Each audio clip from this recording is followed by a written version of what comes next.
la promenade du terre-plein et le jardin public. En italien, la passeggiata del terrapieno et i giardini pubblici.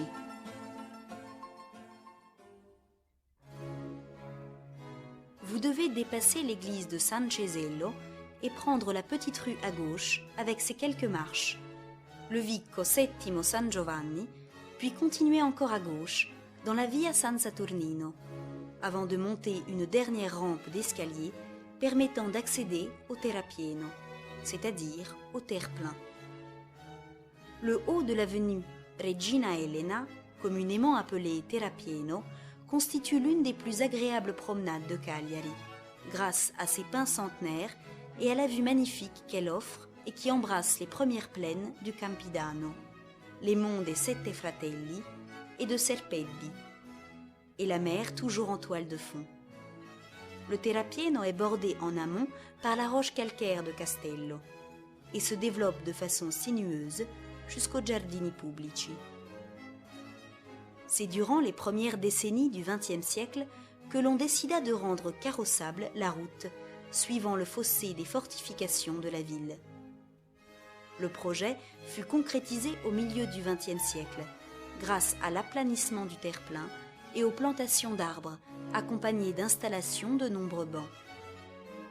L'organisation définitive du terrapieno remonte quant à elle aux années 1930, lorsque l'architecte Ubaldo Badas fit mettre en place de nombreuses ailes et projeta la construction de l'école Mereux, située sous la Porta dell'Avanzada, et la réorganisation d'un espace de sport en plein air, là où le bastion du Palais Royal s'aplatit. La Piazza Marghinotti fut réorganisée au même moment, ce qui permit de relier le terre-plein au quartier d'en dessous, c'est-à-dire Villanova. Le terrapieno fut ainsi du moins jusqu'aux années 1960 la promenade par excellence des Cagliaritains. Sur le versant intérieur de la promenade, vous pourrez observer de belles maisons en style Liberty, ainsi que le siège du principal quotidien de l'île. Continuez à monter jusqu'à la fin du terre-plein et traversez le rond-point où se croisent le Viale San Vincenzo et la Via San Saturnino. Vous arriverez alors à l'entrée du jardin public. Celui-ci a été créé dans la seconde moitié du XIXe siècle, lorsque les plantes qu'il abrite sont arrivées à maturation et lorsque la rue principale du jardin fut embellie de petites places circulaires, de fontaines et de sculptures, parmi lesquelles on peut citer une statue de femme datant de l'âge romain et répliquant la Grande Ercolanese, située sur la route principale près de la galerie. Les arbres que vous pourrez observer sont essentiellement des ficus, particulièrement grands.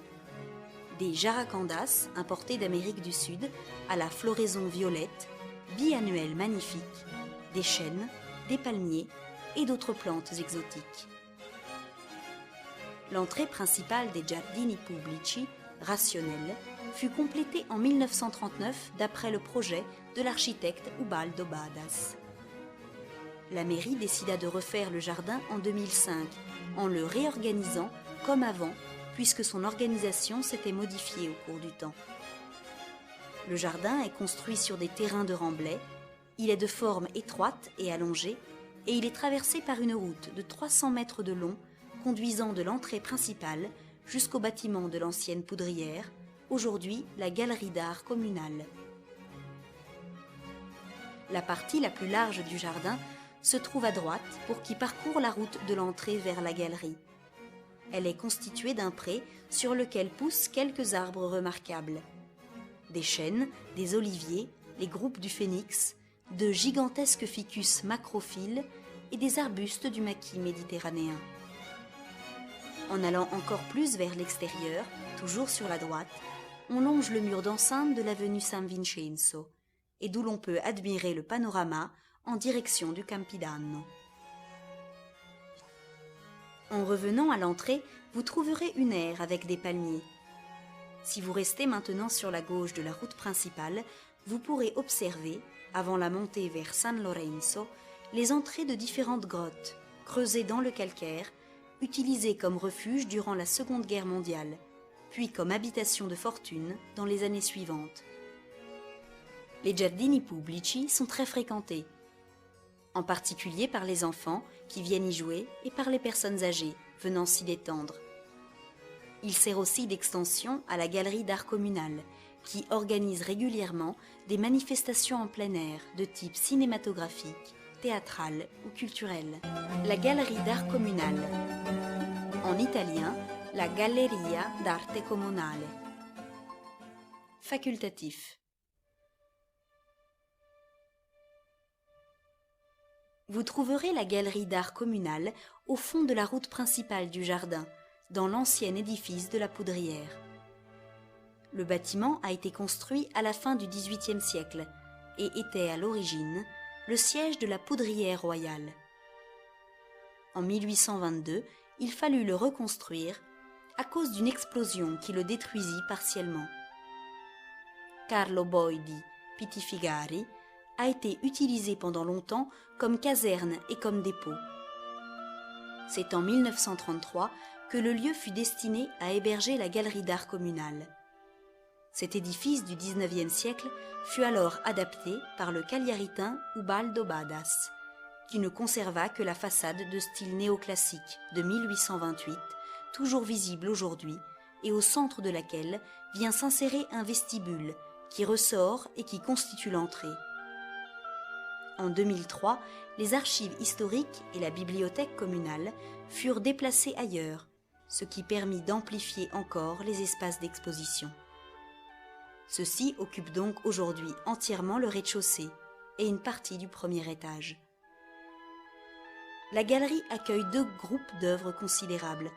La collection Ingrao, donnée à la commune de Cagliari en 1999 par les héritiers du collectionneur Francesco Paolo Ingrao, et la collection des artistes sardes du XXe siècle, qui recueille depuis 1933 des œuvres provenant à l'origine essentiellement des expositions régionales fascistes des Beaux-Arts, auxquelles s'ajoutent de nombreux tableaux achetés par la commune ou provenant d'autres donations. Vous trouverez aussi à l'intérieur de la galerie une bibliothèque spécialisée en histoire de l'art. Le parcours d'exposition de la galerie se compose d'environ 250 tableaux provenant de la collection Ingrao et se déroule sur 13 salles réparties entre le rez-de-chaussée et le premier étage. D'autres œuvres d'art, dont des tableaux, mais aussi des dessins, des céramiques, des bronzes, des marbres, sont regroupées dans 3 salles du rez-de-chaussée, elles aussi visitables. Toutes les œuvres se situent dans un arc chronologique allant de la moitié du XIXe siècle à la fin du XXe siècle et témoignent des différents mouvements ayant caractérisé le panorama artistique italien. La collection des artistes sardes du XXe siècle, Artisti sardi del Novecento, est exposée dans 2 salles du premier étage. Elle comprend 74 œuvres d'art et inclut des tableaux et des sculptures du XXe siècle, représentatifs de